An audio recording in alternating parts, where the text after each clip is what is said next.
Hi guys and welcome back. We're just going to pick up where we left off. With the left hand side engine mount secured to the engine, I noticed that the engine still needed to go further back into the tunnel. So I thought the best way to get the engine into the correct position was to fit the gearbox mount. And in order to do so, I first had to remove the polyurethane bag which I'd wrapped around the gearbox for the installation. I instantly regretted using duct tape to hold the bag in place and probably should have used box tape. A quick tip for you guys, it's a good idea to sort out the required bolts prior to starting your installation, as this keeps your stride going during the installation. I decided to bolt the mount to the gearbox first, using the two M14 bolts, as this would free up my hands while I bolted the mount to the chassis, using the 4 M8 bolts.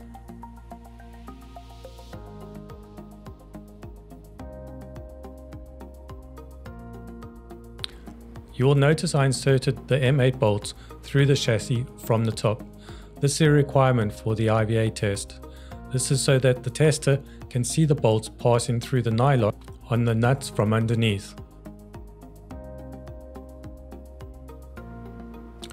With the gearbox in the correct location, I moved on to installing the right hand side engine mount, installing the 3 M10 bolts to secure the mount to the engine.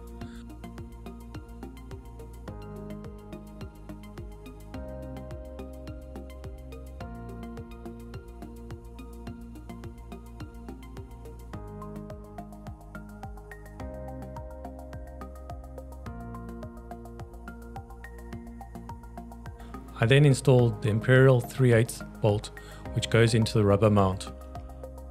To get this in, I had to pull the engine over to the right hand side so that the bolt would line up with the rubber mount.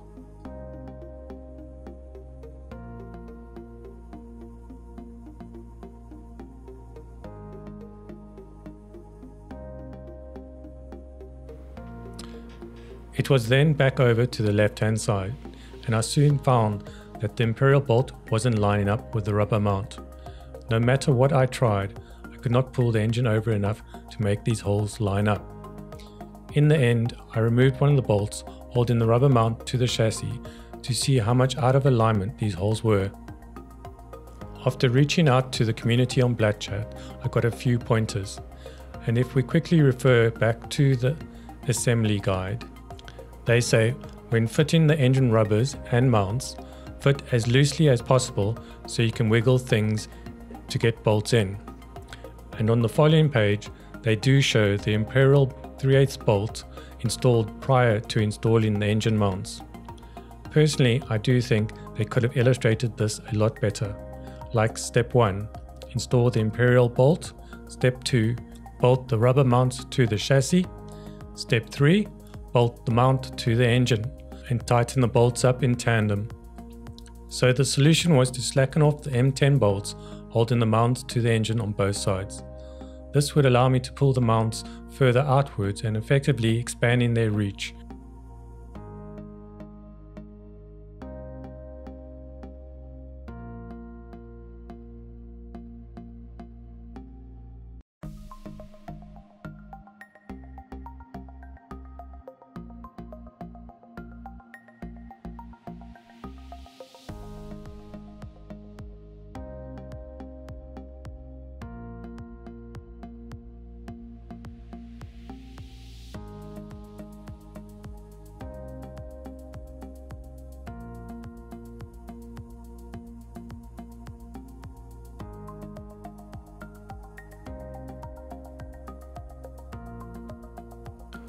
I was then able to line up the Imperial bolt on the left hand side and was able to turn this in by hand, but somehow I didn't manage to capture this on camera.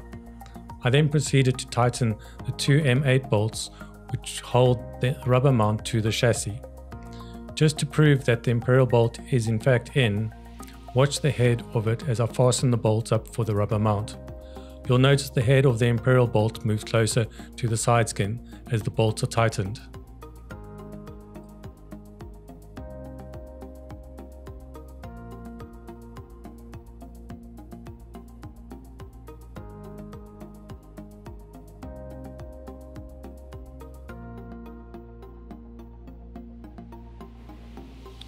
Now, during the time I was reaching out to the community on Blackchat, I had noticed that the gearbox was touching one of the diagonals on the left-hand side of the tunnel.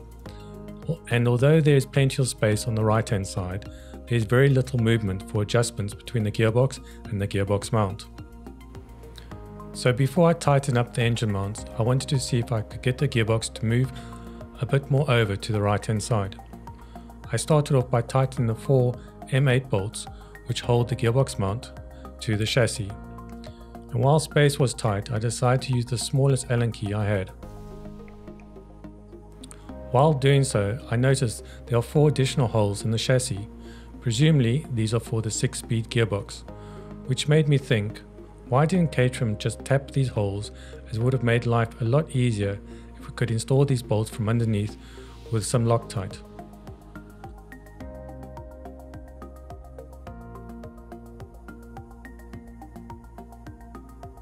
A quick check with the torque wrench made me realize that the smaller Allen key wasn't the best choice of tool, and I had to use a longer one to get the leverage required to torque these bolts to 20 Newton meters.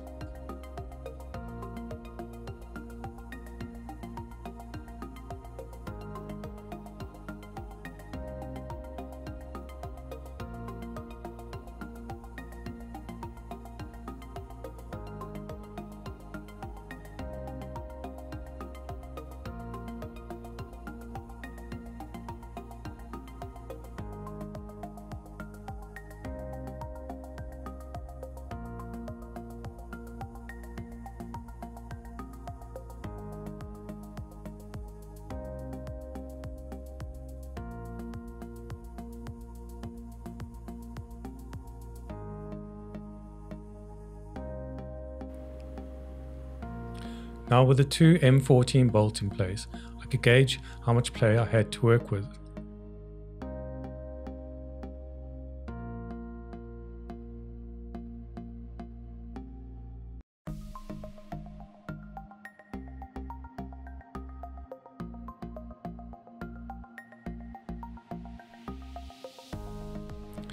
You'll notice here in the highlighted area, this is where the gearbox actually overhangs the chassis rail. And this is one of the reasons why you can't lift the engine and gearbox into place from underneath the car. When viewing from the top and pushing the gearbox over to the right, this actually gave me about 3 mm of clearance between the gearbox and the diagonal chassis rail on the left. So I decided to fit the 2 M14 bolts with Loctite and torque them up to 40 Newton meters.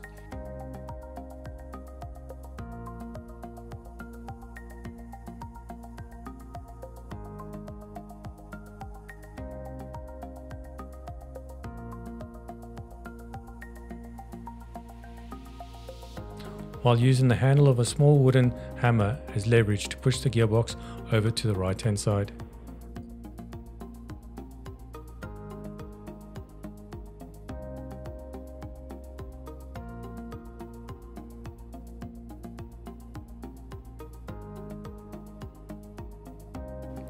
Here is another view of the gearbox overhang.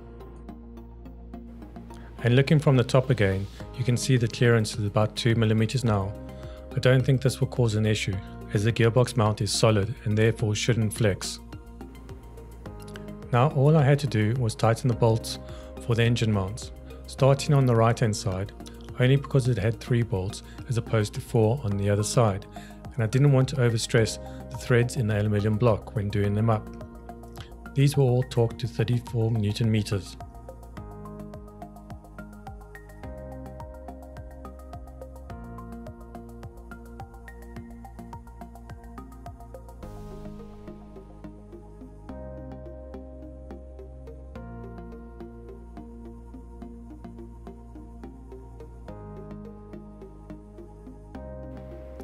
I repeated the process on the left hand side, working my way around, tightening the bolts up equally and torquing them to 34 Newton meters.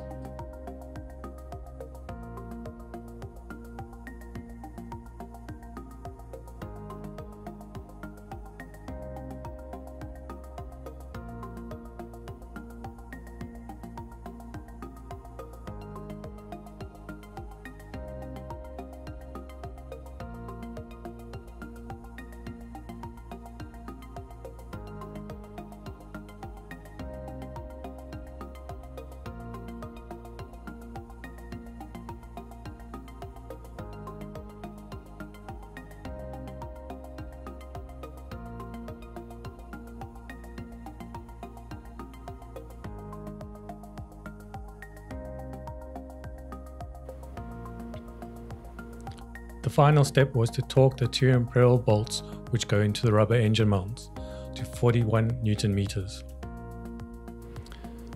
As you can see, I had to ratchet the left hand side in quite a bit as I had only previously turned this in by hand.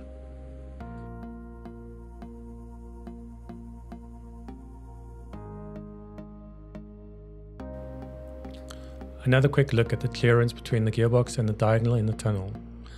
I still have about 2mm clearance. And even though the gearbox is touching the heat protection on the left hand side, this is nothing to worry about.